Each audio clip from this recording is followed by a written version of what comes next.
Bentornati in soffitta e benvenuti a una nuova puntata del podcast dedicato alle bellissime protagoniste del cinema italiano degli anni 70, 80 e 90, dalla commedia sexy al poliziottesco passando per gli spaghetti western. L'attrice che andiamo a conoscere oggi, nonostante abbia recitato in un solo film, è stata protagonista di tantissime avventure sotto forma di fotoromanzo, un altro media molto popolare in quegli anni e di cui vi voglio assolutamente raccontare nei futuri video. La protagonista di questo podcast, lo sapete già dal titolo, è lei, la bellissima Claudia Rivelli, sorella della strafamosissima Ornella Muti, di cui a quest'ultima ho già dedicato una puntata, andatela a vedere. Confesso che ero molto combattuto se parlarvi o meno di questa bellissima e brava attrice, perché di recente è stata coinvolta in una vicenda molto brutta con la giustizia, ma noi, sicuramente non siamo qui per giudicare nessuno. Quindi, andiamo con ordine e immergiamoci nella vita di Claudia Rivelli.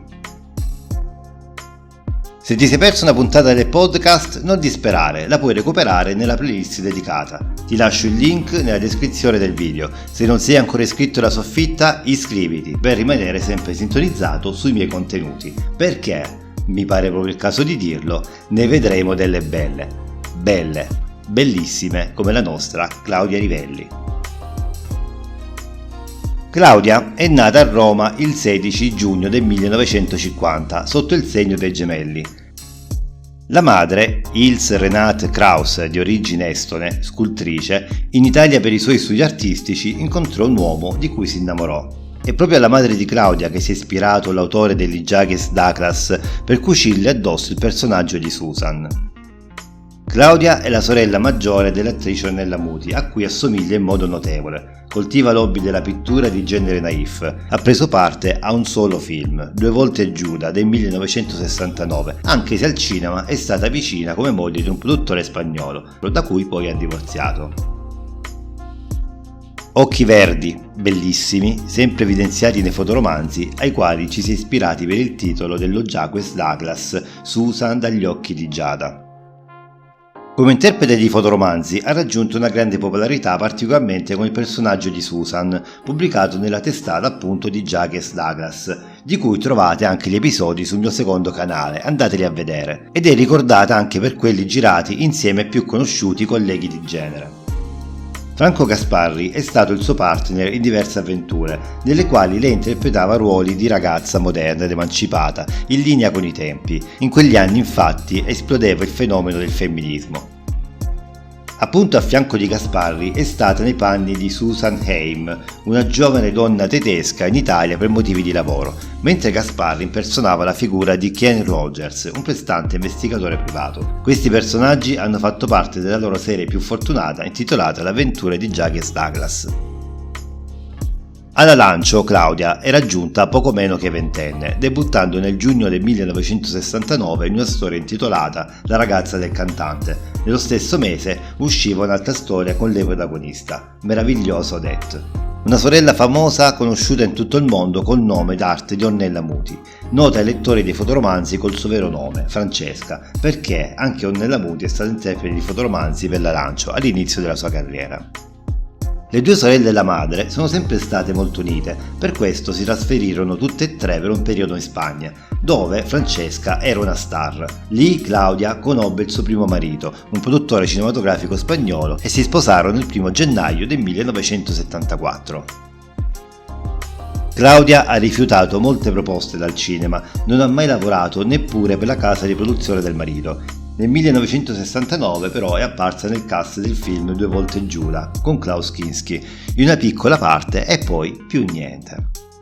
I fotoromanzi della lancio hanno reso famosa Claudia in tutto il mondo. Malgrado il grande successo e la notorietà della sorella, si dice che almeno la metà delle persone, incontrandole per strada, avrebbe riconosciuto prima Claudia. Gelosa della sua privacy, sono pochissime le immagini che la ritraggono in pubblico.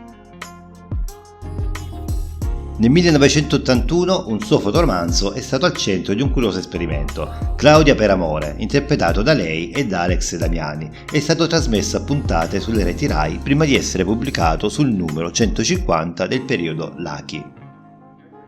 Il suo ultimo fotoromanzo interpretato è stato Una finestra sul mattino, pubblicato sul numero 207 di Lucky nell'ottobre del 1985. E fin qui vi ho raccontato la sua carriera. Passiamo adesso alle tristi vicende che la vedono coinvolta, ma prima di proseguire, se questo video ti sta piacendo, fammelo sapere con un like. Il 15 settembre 2021 viene arrestata per una vicenda di droga GBL che lei avrebbe provveduto a ricevere, prendere in carico, celare e rispedire al figlio residente all'estero. Secondo gli inquirenti, che contestavano alla Rivelli 8 condotte illecite di questo tipo, il figlio, Giovanni Maria Leone, avrebbe effettuato l'ordine da Londra facendolo poi spedire a Roma all'indirizzo della madre, intestando il pacco alla nonna, con il pieno assenso della stessa Claudia Rivelli. Una volta arrivato il pacco, la madre avrebbe provveduto alla sostituzione del confezionamento e al travaso della droga in flacconi di shampoo, per poi organizzare una nuova spedizione al figlio in Inghilterra. A conferma le intercettazioni di molteplici messaggi WhatsApp col figlio che confermerebbero l'accusa. La Rivelli ha sostenuto di aver spedito la sostanza al figlio a Londra perché lui la usa per pulire la macchina e io invece la uso per pulire casa.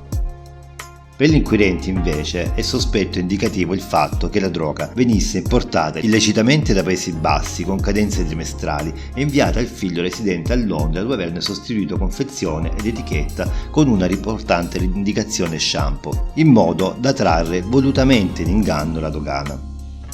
Secondo il GIP, il tenore delle chat di WhatsApp della Rivelli e la circostanza che l'indagata camuffasse il reale contenuto delle spedizioni appaiono elementi oggettivamente indicativi della piena consapevolezza e della volontà di quest'ultima di realizzare condotte penalmente rilevanti, ponendosi quale schermo per agevolare il figlio nell'importazione di sostanza nel Regno Unito, dove è considerata illegale al pari dell'Italia, in tal modo riuscendo ad aggirare i controlli doganali. A questo punto vorrei sapere da te cosa ne pensi, scrivimelo in un commento. Claudia è sposata da molti anni con Paolo Leone, figlio dell'ex presidente della Repubblica Giovanni Leone, e ha 2 figli.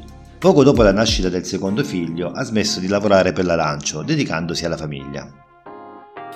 La storia di Claudia Rivelli ci ricorda che dietro le facciate glamour del mondo dello spettacolo si celano spesso storie complesse e sfumate. Le apparenze possono ingannare e spesso non conosciamo appieno le sfide che gli individui affrontano dietro le quinte. Il coinvolgimento di Claudia Rivelli in un caso di droga solleva domande sulla pressione e le circostanze che possono portare anche le persone più in vista a compiere scelte controverse. Questo ci invita a riflettere sulla vulnerabilità umana e sulle sfide che ciascuno di noi può affrontare.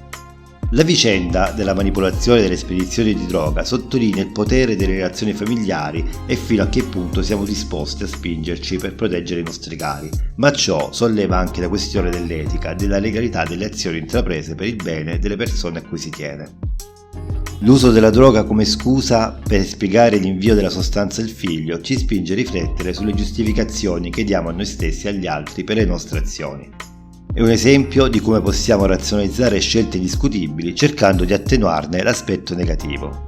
La storia di Claudia Rivelli ci ricorda che nessuno è al di sopra delle leggi e delle conseguenze delle proprie azioni. Anche coloro che hanno avuto successo nella loro carriera possono trovarsi coinvolti in situazioni che mettono in discussione la loro reputazione e la loro moralità. La vicenda ci spinge a riflettere sul concetto di giustizia e sull'importanza di un sistema legale equo e imparziale. In definitiva, la storia di Claudia Rivelli rappresenta un esempio di come le vite delle persone possono essere piene di sfumature, contraddizioni e situazioni imprevedibili. Ci spinge a riflettere sul giudizio, sull'empatia e sulla comprensione delle complesse motivazioni umane. E cliccando sul video qui accanto scoprirai cosa è successo a quest'altra bellissima attrice.